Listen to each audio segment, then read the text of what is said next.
वर्दी पर दाग मतलब बिल्कुल वैसे जैसे देश पर दाग, और देश पर दाग कभी नहीं लगना चाहिए। मैं कान पकड़ के सॉरी बोलती हूँ, मैंने सच ही नहीं पता था। मैं बस अभी जाके बदल लेती हूँ और इससे ना अच्छे से अलमारी में रख दूंगी। और सुनो, घबराओ मत, वीर जल्दी तुम्हारे पास आ जाएगा।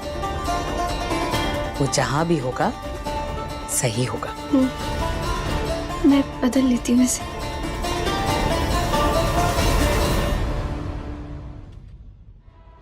मेरे बेटे को सही सलामत रखिएगा भगवान जी, वो जहां भी हो बस ठीक हो।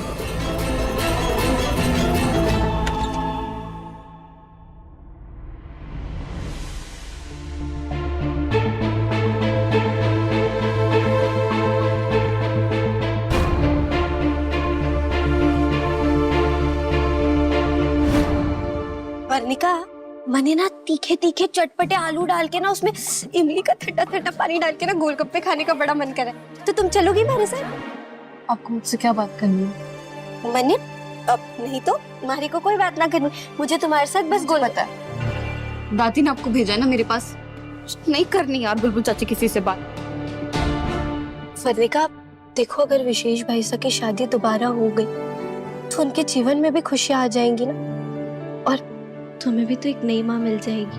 नहीं चाहिए मुझे कोई नई माँ, और मेरी मम्मा की जगह ना कोई नहीं ले सकता। मुझे किसी से और कुछ बात नहीं करनी, मैं जा रही हूँ। वर्णिका हमारी बात सुनो। वर्णिका,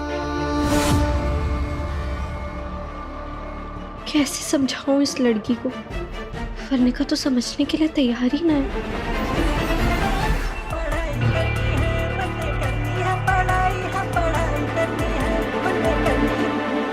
हेलो बुलबुल, कैसी हो? कॉलेज के एडमिनिस्ट्रेटिव डिपार्टमेंट से चिराग बोल रहा हूँ। हाँ, आप तो हमारे को ऐसे परिचय दे रहे जैसे मैं आपको जानती ही ना हूँ। तो बताइए क्या बात है? छोटा सा निवेदन है, 15 अगस्त आ रहा है ना, तो इस बार हमारे कॉलेज के सालाना स्वतंत्रता समारोह में मुख्य अतिथि मीठी बाई है।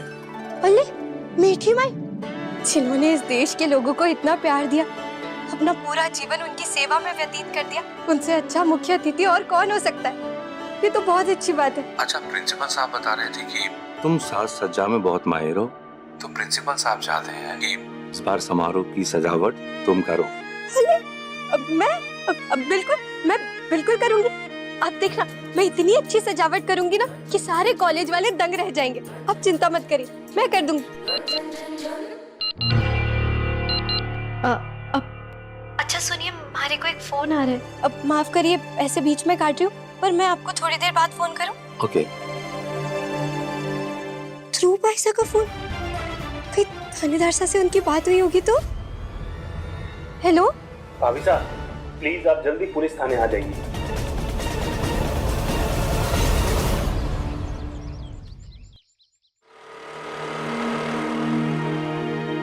अरे थानेदार साहब की जीप जीजी, स्कूटर जीजी, लगता है थानेदार साहब आ गए।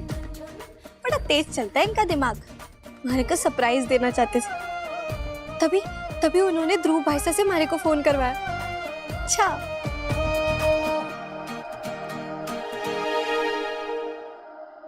कमिश्नर बाबा साहब और ध्रुव भाईसा। ध्रुव भाईसा, कमिश्नर बाबा साहब, आप लोग यहाँ? अब हमारे थानेदार साहब कहाँ हैं? उनकी जीप यही है ना? भाभी साहब, वो वीर हुकुम तो यहाँ नहीं है। हाँ नहीं है तो फिर मारे को यहाँ किसने बुलाया? मैंने। बुलबुल, हमें तुम्हें कुछ दिखाना है। देखकर अगर तुम्हें कुछ याद आया तो हमें बताओ, हमें बहुत मदद मिलेगी। दिखाना है? हमारे को कुछ समझ नहीं आ रहा। सब ठीक है ना? बुलबुल, हमें श्री गंगानगर से अजमेर आने वाले हाईवे के चेक नाका के सीसीटीवी कैमरा से एक फुटेज मिली है, और उस फुटेज में वीर अपनी जीप से उतरकर भागता हुआ दिखा है। अब मेरी समझ में ये नहीं आ रहा कि उसने ऐसा क्यों किया। ये देखिए भाभी साहब,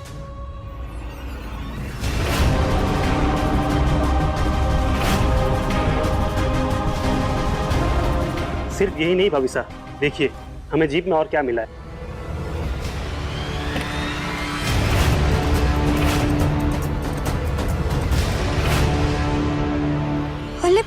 इतने सारे कुकर, इतने सारे कुकर तो बर्तन की दुकान पे भी ना रहते। लेकिन ये दाल सब्जी वाले कुकर से थानेदार सा क्या कर रहे थे? यही तो सोचकर मैं भी कंफ्यूज हो रहा था, इसलिए तुम्हें यहाँ बुलाया।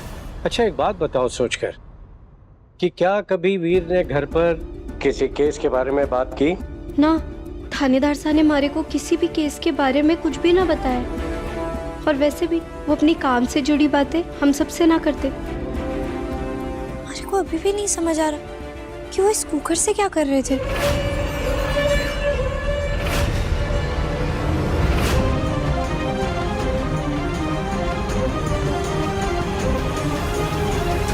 कमिश्नर बाबा साहब, ये देखिए, ये कुकर तो खराब है। इसे तो रद्दी वाले भाई साहब ही ना लेंगे। इसके 140 रुपए देंगे, उससे 1 रुपए ऊपर ना, वो भी बस इस एल्यूमिनियम के। खराब है भाभी साहब? मतलब? हाँ देखिए, प्रेशर निकलने के सारे रास्ते बंद है, यहाँ से भी। ये रबड़ भी तो कटा हुआ है और इसका कैस्केट भी खराब है। ये बहुत खतरनाक है, जैसे ही गैस पे रखेंगे ना वैसे ही ये फट जाएगा। लेकिन थानेदार से इससे क्या कर रहे थे? ध्रुव, हमारा ध्यान इस बात पर क्यों नहीं गया?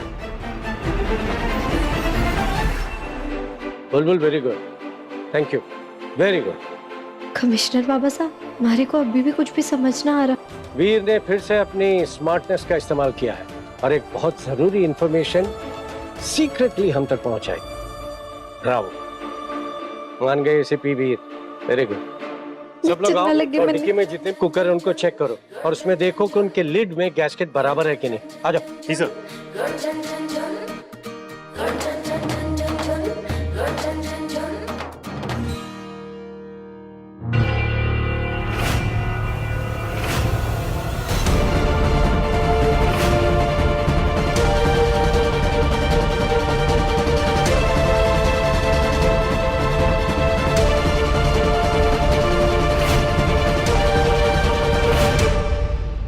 ये कैसे हो सकता है?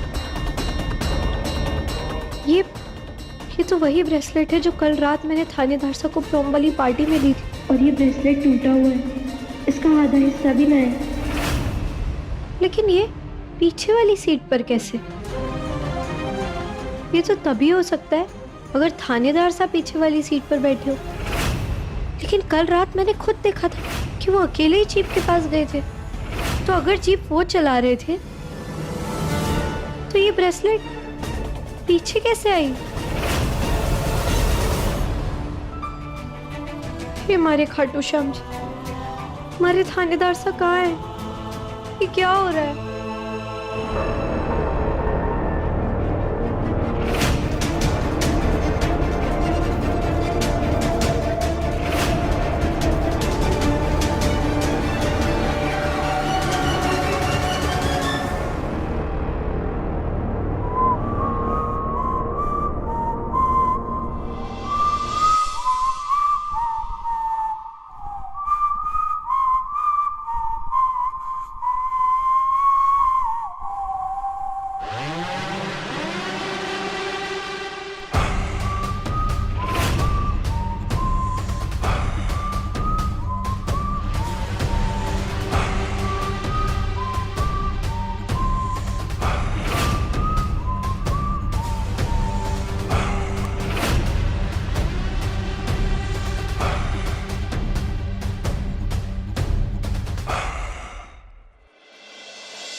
ध्रुव भाई साहब, कमिश्नर बाबा साहब, ये देखिए, ये ब्रेसलेट थानेदार साहब का है और उन्होंने हमारे को ना प्रॉमिस किया था कि वो इसे कभी ना उतारेंगे जब तक कोई उनसे जबरदस्ती ये उतरवा ना ले। तो ये उनके जीप के पीछे वाली सीट में कैसे आया? जरूर कोई गड़बड़ है। बुलबुल, देखो बेटा, एक ब्रेसलेट के टुकड़े की वजह से तुम परेशान होकर इन्वेस्टिगेशन कर रही हो, कुछ चीजें हमारे लिए भी छोड़ दो। हाँ भाभी साहब, केस की अफरा तफरी में निकल गया होगा और वीर हुकुम ने ध्यान नहीं दिया होगा। आप इतना मत सोचिए, वो सब संभाल लेंगे। Sir 1 minute. सर, वीर हुकुम को मीठी माई और उनके आश्रम से जुड़ी कुछ चीजों पर शक था। मीठी माई? जी, अगर आप कहें तो एक टीम भेज देते हैं कार्रवाई के लिए। नहीं, अभी नहीं, पहले वीर को अपनी पूरी इन्वेस्टिगेशन कंप्लीट करके रिपोर्ट सबमिट करने दो। मीठी माई बहुत बड़ी और जानी मानी हस्ती है, पूरे देश में उसके लाखों श्रद्धालु भक्त हैं। और फिर बिना ठोस सबूत के अगर हमने उनके खिलाफ एक गलत कदम उठाया तो पूरे पुलिस डिपार्टमेंट पर भारी पड़ेगा। ब्रेसलेट बुआ सा, मेरा दिल थानेदार सा को लेके कभी गलत ना हो सकता। मेरा दिल जोर जोर से कह रहा है कि हमारे थानेदार सा जरूर कोई मुसीबत में है। अब मैं क्या करूं? रेसिपी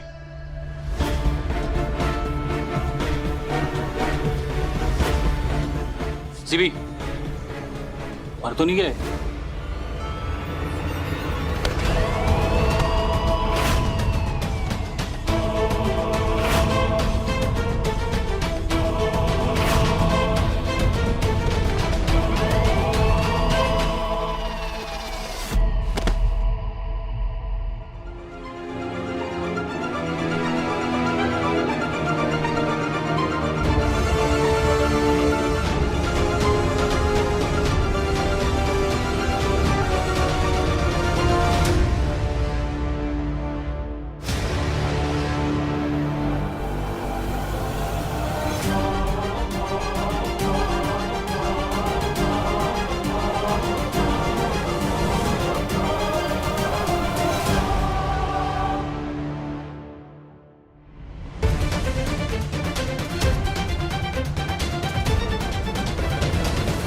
वो कोड क्या था याद करने की कोशिश करता हूँ।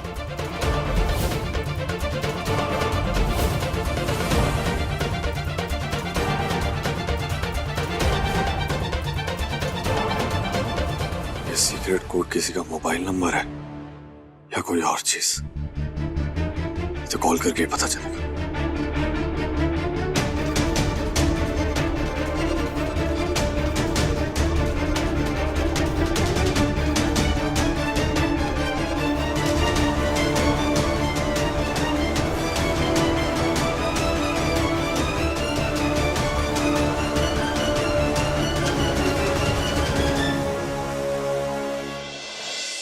बिल्कुल।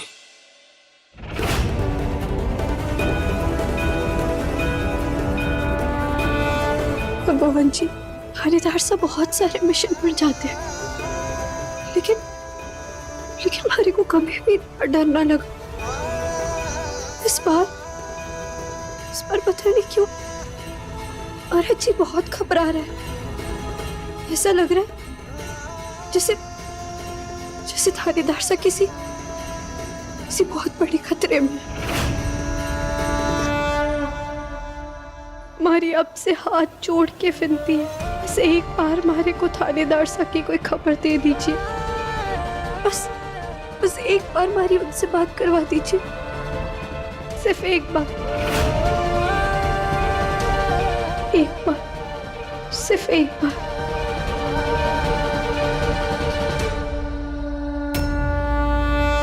थानेदार साहब का फोन।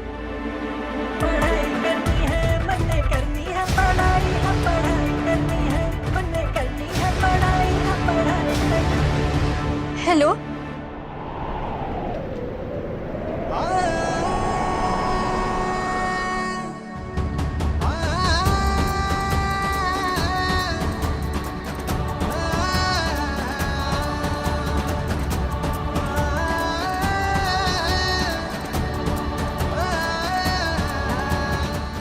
हेलो,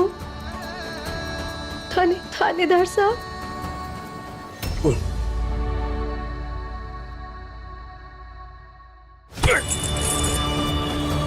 घना होशियार बने फिर रहे हैं। फोन कहां से आया थारे पास?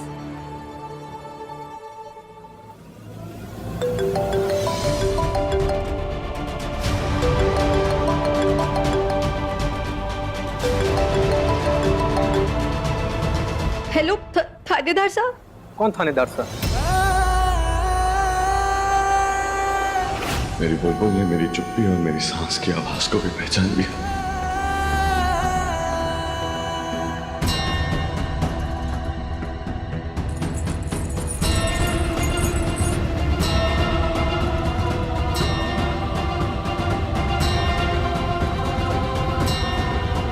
ना ना भाभी साहब, मनने लागे गलत नंबर लागे हमारे से। सॉरी भाभी जी।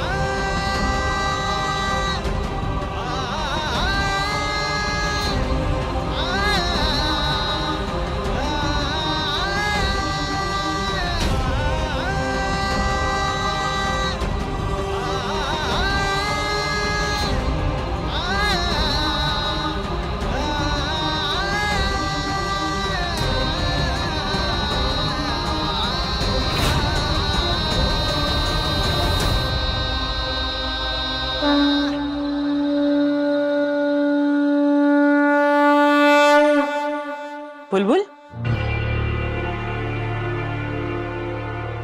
जी जी माँ साहब। तुमने वर्णिका से बात की? माँ साहब मैंने कोशिश की थी, लेकिन उसे कॉलेज का कुछ काम आ गया था। लेकिन आप चिंता मत करिए, मैं जल्दी से उससे बात भी कर लूंगी और समझा भी दूंगी उसे। ठीक है, तुम कह रही हो तो मैं जानती हूँ कि तुम उसे समझा ही दोगी, लेकिन जब तक तुम उसे अच्छे से समझा ना दो ना, अपना ये काम रोकना मत। और मेरा एक जरूरी काम है। अब जी कहिए ना माँ साहब, कहिए। मैं अभी आई।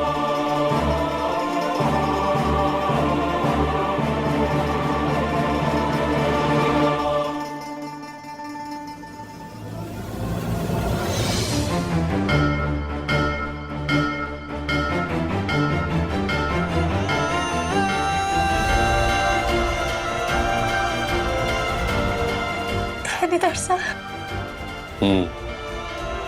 तुम्हारे थानेदार साहब।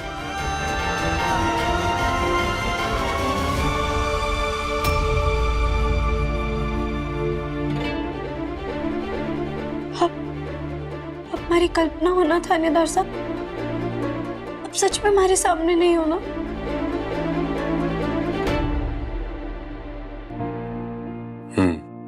नहीं हुआ, पर तुमको थैंक यू बोलना चाहता हूँ बुलबुल।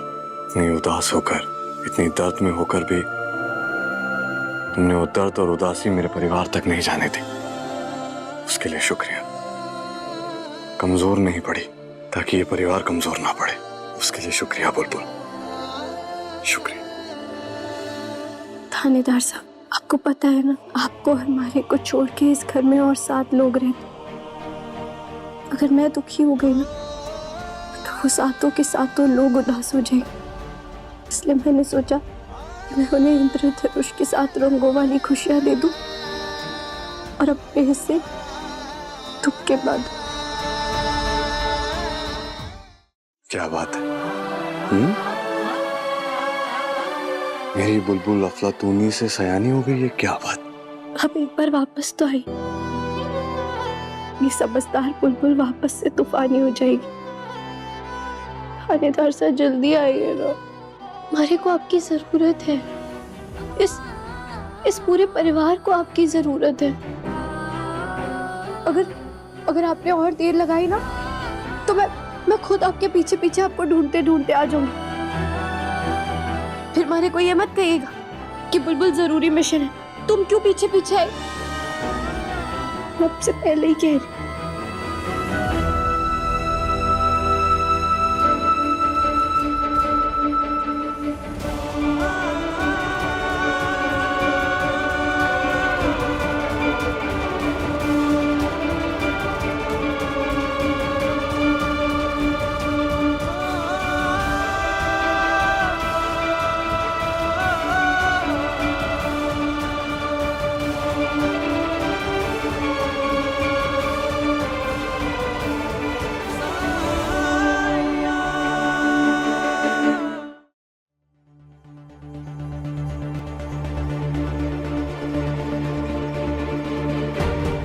बुलबुल, बुलबुल,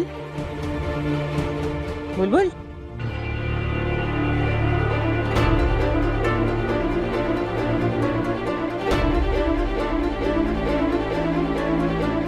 हाँ माँ साहब। कहाँ खो जाती हो? मैंने बताया था ना तुम्हें, कि वो कावेरी लेकर आई थी विशेष के लिए रिश्ते, उन लड़कियों की तस्वीरें।